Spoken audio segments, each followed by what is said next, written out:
Welcome to this webinar on using Canvas at CRC. This is the second in a 10-part series on how to use these tools. We are getting ready to start using Canvas in the spring of 2017, and our faculty will have an entire calendar year to make the decision as far as when to switch from D2L. So D2L will no longer be an option in spring of 2018. Today's topic is module management, and I have some presentation I'm going to go through.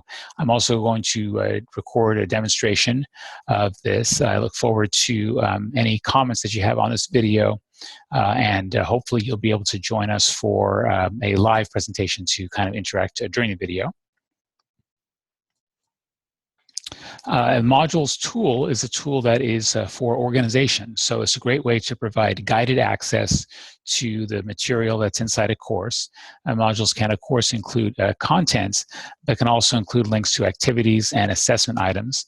So you could have links in your modules to chapter quizzes, for example, midterm or final exams, any papers that you have students submit, or assessments of their offline activities. You can also control that access, and we'll get into that in a little bit.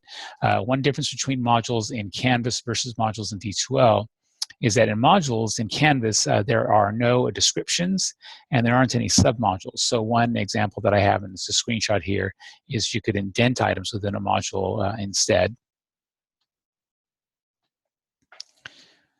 Modules each have a status. A module is either published or unpublished.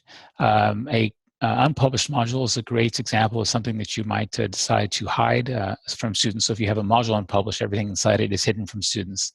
And then each item within a module must also have a status of either published and unpublished. So the module and the item must both be published to be visible for students. In this example here, the this module is called Unit 0 Getting Started, and it is visible to students. It's published, but some of the items inside, you see Meet Your Facilitator, Gregory Bayer, Sean Albert, Vernon Martin.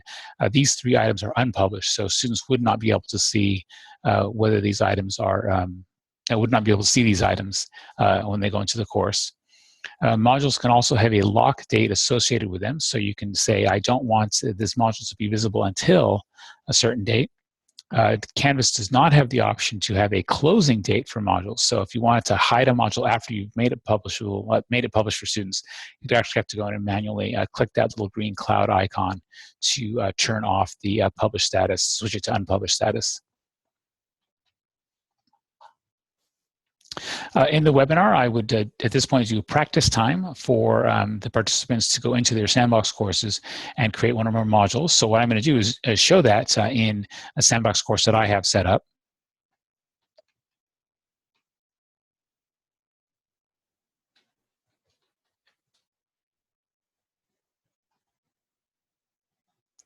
So I have a course here called Webinar on Canvas. If you've watched the recording from part 1 of the series, I've already uploaded my syllabus to this course. And now I'm going to upload modules. I'd like to point out that the modules link in course navigation is currently gray. Gray means that my students cannot see the link, and any link that is empty cannot be seen by students. Also, if a link, if I've chosen to hide a link, which we'll get to in a few sessions, I can also hide links from students. So I can see that modules gray, it is an empty page. So if I click on the modules link, I'll see that in fact it is empty. There is some information on this page from Canvas on what the module tool can be used for. And I see a nice big blue button here to create a new module. So I will create this new module and I will call it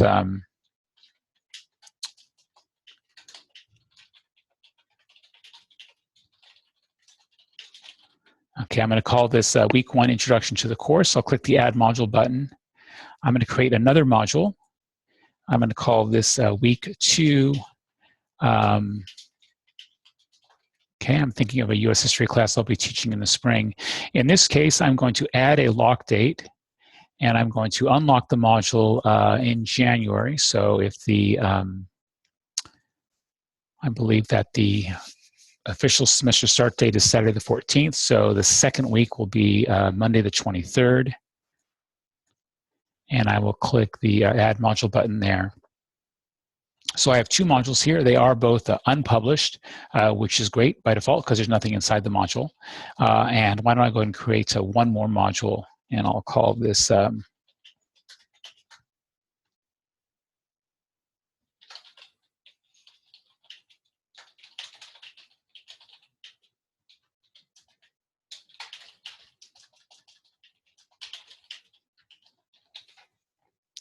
and again, do the same thing where I'm going to lock it. I'll go ahead and pick that week later.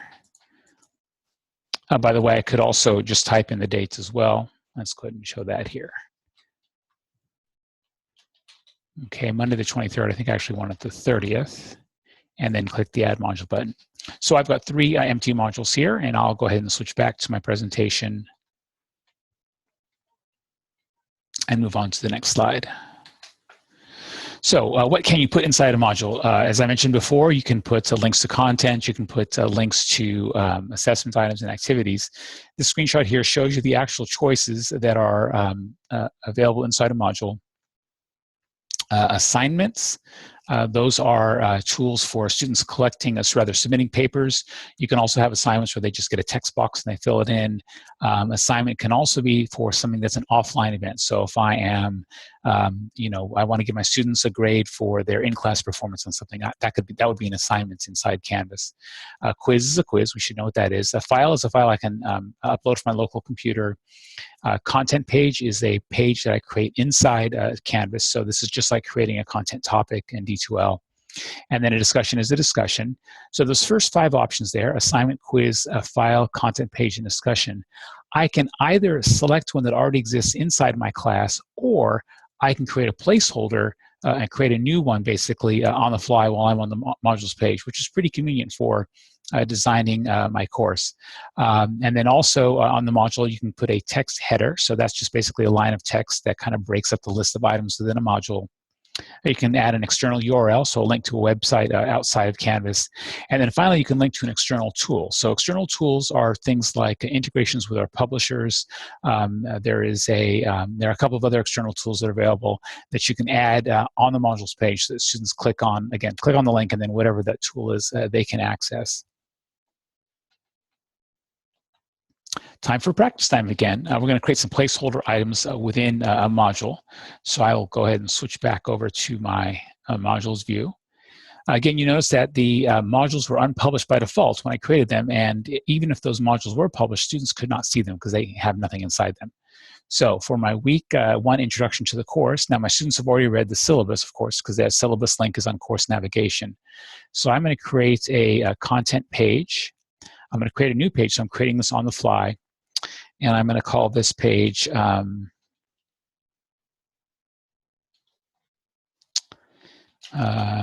Journey into the Past. Okay, so I'm thinking again of a history class. Create an add item here. Also in this module, I'm going to create another content page, and I'm going to call it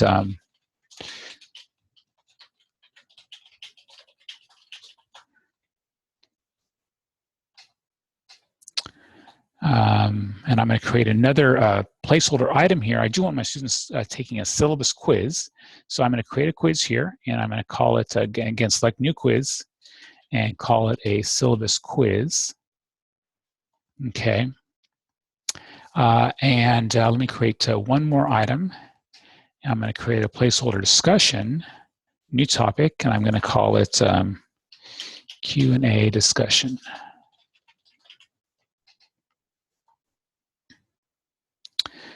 And let me create one more item. I'm going to create a placeholder assignments this time.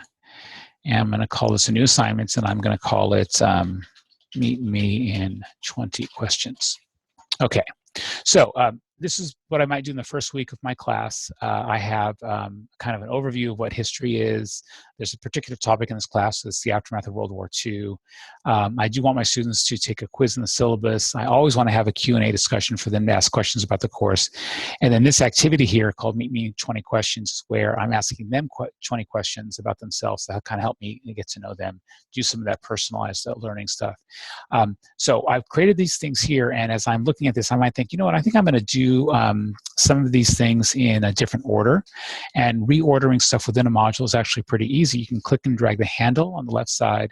So I'm going to do the Meet Me in 20 Questions activity right after we talk about A Journey into the Past. The Aftermath of World War II, that's actually content about the class, kind of what I'm teaching, so I'm going to move that to the end. Right, so I hope you can see that I've kind of how easy it is to move things around within a module. Second thing that I like to do is have anything where the students are doing something to kind of have that indented, just to give it a little visual break on this page. So I will edit that item called Meet Me in 20 Questions, click on the gear icon on the right side, and just increase the indent.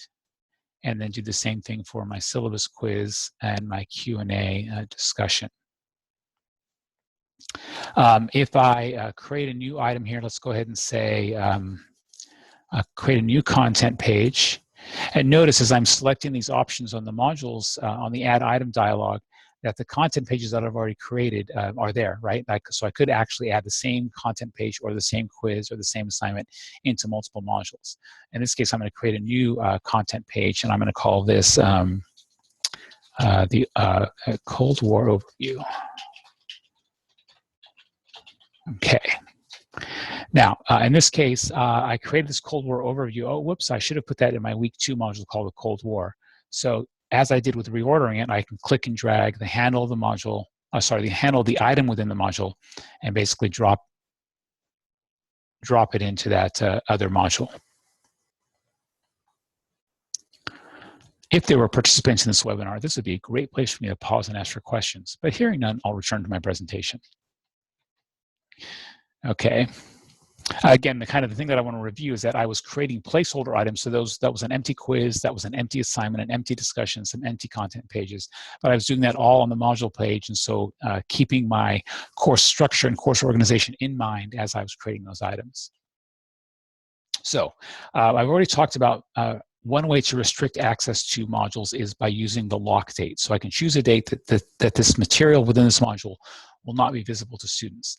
A great thing to kind of point out at this point is any restrictions I have on a module also apply to the items within the module, right? So the module has to be published, the item has to be published, and whatever those restrictions are, like the lock date or what I'm about to talk about, those restrictions must all be met before my students can access it. And that restriction on, like the quizzes or the discussions, for example, if a quiz is linked inside a module that has restrictions on it, and the quizzes tool is available to students in course navigation, the students will be able to see the quiz on the quizzes tool, but they won't be able to access it until they have met the requirements of the module.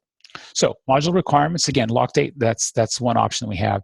In addition to that, you can attach what Canvas calls requirements and prerequisites to a module. You would attach a prereqs to one module and requirements to another module so that the students must complete a module before the second module can be revealed. So again, let me say this again as I have on the screen there. The requirements must be what must be done within a module, a certain module, before the module is considered complete. And then the prereq is what you attach to a second module, and the students cannot visit that module, cannot view that module until they have met what those prereqs are by completing the modules that you've identified as the prereqs. So,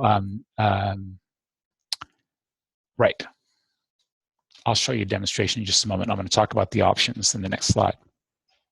So each of those items, right, that can be within a module, I'm going to talk about the module requirements in 2 different ways. One is by item type, and then also one by the action that the students must do. So if a content page, if you want to make that a requirement before the module is complete, content pages, one is view, so that means the student has clicked on the link and they've seen the content page. The second is called mark as done, which means the student has to mark that they have done that content page, whatever's there. And then third is contribute to wiki. One of the options you have within Canvas is that any content page, so any just blank web page, can be set up wiki style, which means that any student can edit it as well. So you could make a requirement that I don't want this module to be considered complete until one of the requirements is that students have to contribute to one of these content pages. Discussions, the options are either to view the discussion, so again, they just click on the link to view the discussion description and any replies that are there. Or the second option that we have is we can say the students must contribute to the discussion. Graded discussions, so discussions can be graded. View and contribute, obviously, are options there. Submit, which means the students must have submitted something to the discussion, which is basically the same as contribute. And then also minimum scores. So you could say that, you know, my chapter 5 discussion is worth 20 points. I want students to get a minimum 16 points out of that 20 before this discussion is considered complete. And then so that means whatever that discussion is in terms of the module requirements. Assignments, again, a view, mark is done. So students could just say, you know what, I've done this assignment. Submission, so the student has submitted something to the assignment, and then minimum score. And then finally for quizzes, the requirement options are view, submit, and minimum score. So for each of these for each of these module items, again, these are options for each item that I would have to make those requirements to complete a module. Module has requirements, and then once a module has requirements, other modules can list that first module as a prereq, in which case, again, the students have to complete all the requirements for a module before they have met the prerequisite for some other module. That was module requirements by type. The other way I'm going to basically give you the same information is kind of look at it from the other angle, which is requirements by options. So view, again, view just means a student clicks on a link, they've seen the thing, whatever it is. Anything can be given the view option.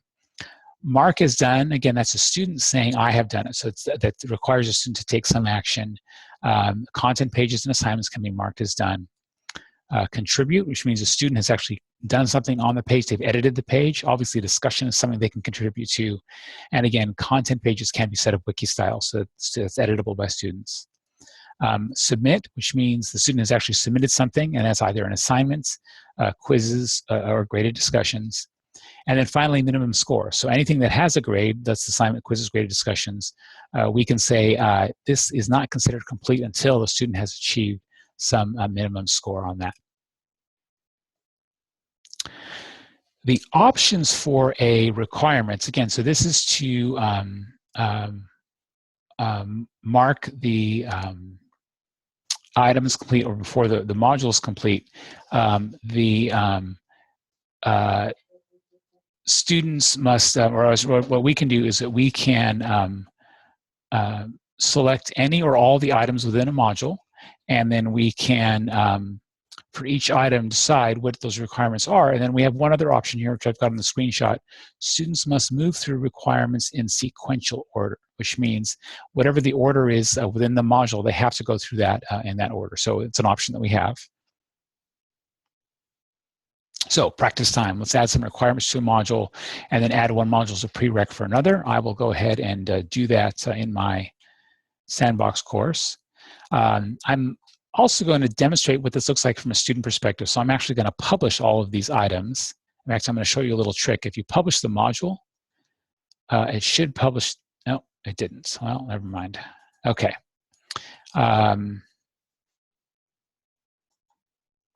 So I can see I've published all the items within these modules. I'm going to make, my goal is to make week 1 a prereq for week 2.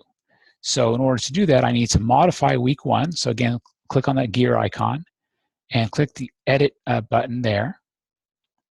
And so for week 1, I'm going to add some requirements.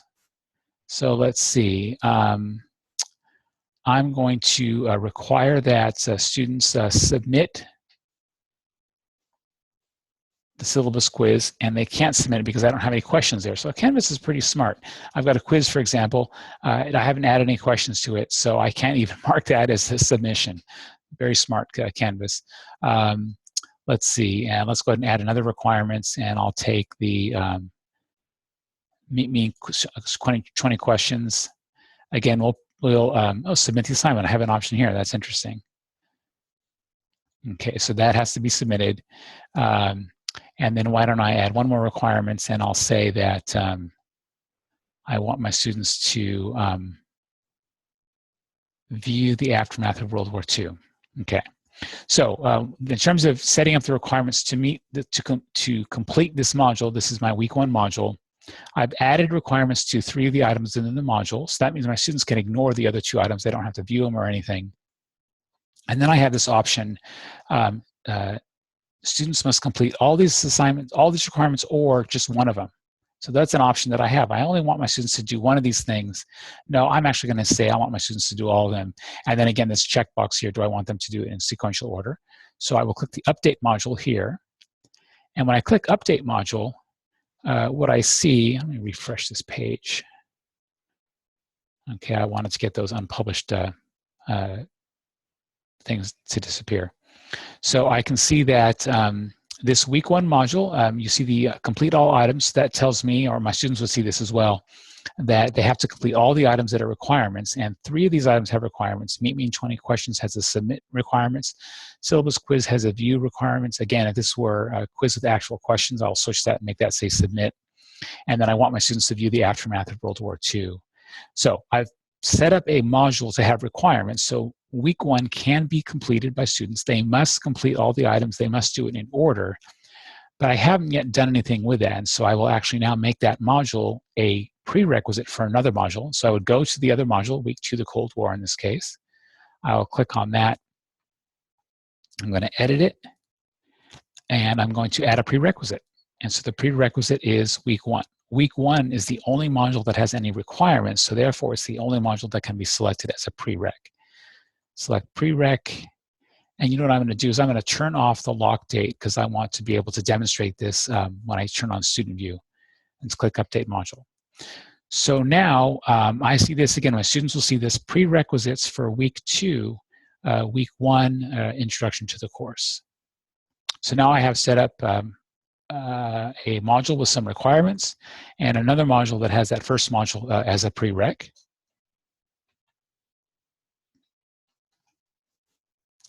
And that was actually my last slide of my presentation. So I'm going to end this recording by showing what this looks like from a student view. So one of the nice things about Canvas as a tool is that it has this option called Test Student. There's a Test Student user that's a part of every course. And we can enroll within our course as that test student. And we do that on the Settings page. So when I click on Settings, on the right side of the button is the right side of the page is a button that says Student View. And if I click on Student View, I am now within my course as if I were a student. I have a nice lavender border around the page indicating that. At any time down here in the lower right-hand corner, I can leave Student View. And notice this, I can reset the student. So everything I do as a test student is recorded within the class, and then I can actually look at my class as an instructor and view my test students' progress. I can view their submissions, give them grades, feedback, et cetera, et cetera. And so that's all recorded, any activity that I do as test students. At any time, I can wipe out all that activity by clicking on Reset Student. So to demonstrate what I've done today with modules from the student view, I can see that the modules link is visible to students, right, on that page there, on the course navigation rather. If I click on modules, I can see here that well, I can't even see the week 3 module. There's nothing inside the module, so even though week 3 was set to delay until January 30th, I can't even see it as a student because there's nothing there. Week 2, I can see that's there, but I can see that prerequisite is week 1, introduction to the course. So I can't even click on this link, Cold War Overview. Notice that I cannot click on a Q&A discussion. And can I click on, I can't even click on the aftermath of World War II because I have this module set up to do these requirements in order. I can go directly to Meet Me in 20 Questions because viewing Journey into the Past is not a requirement for this module. So I could go to that, and there won't be anything for me to submit here because I haven't done anything on this assignment. Let's go back to modules. Let's see if I can demonstrate something like quizzes. So again, there's a syllabus quiz, but if I try to click on it, I'll get a message saying, this quiz is part of the module, hasn't been unlocked yet. In order to do this, I have to submit the assignment, Meet Me in 20 Questions. So again, from my perspective as an instructor, I am guiding the students' access to the course. They can't view the syllabus quiz until they have completed this first assignment, Meet Me in 20 Questions. And then after they submit that, after they view the quiz, in this case, then they'd be able to view the aftermath of World War II.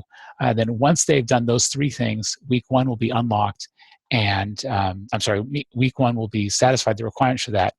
And at that moment, because week 1 is a the week 1 module is a prereq for the week 2 module, at that moment the week 2 module will be visible as long as the lock date has been reached, right? So there are 2 ways basically to restrict access to modules, either the date and or the prereq requirement.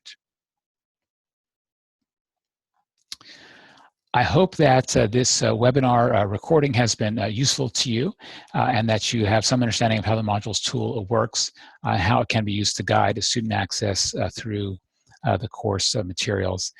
In the future sessions in the series, we'll cover the other tools in Canvas, quizzes, also the content pages. We'll be doing that inside modules, of course, discussions and assignments. Look forward to seeing you there, and always contact me with any questions you have as you learn Canvas.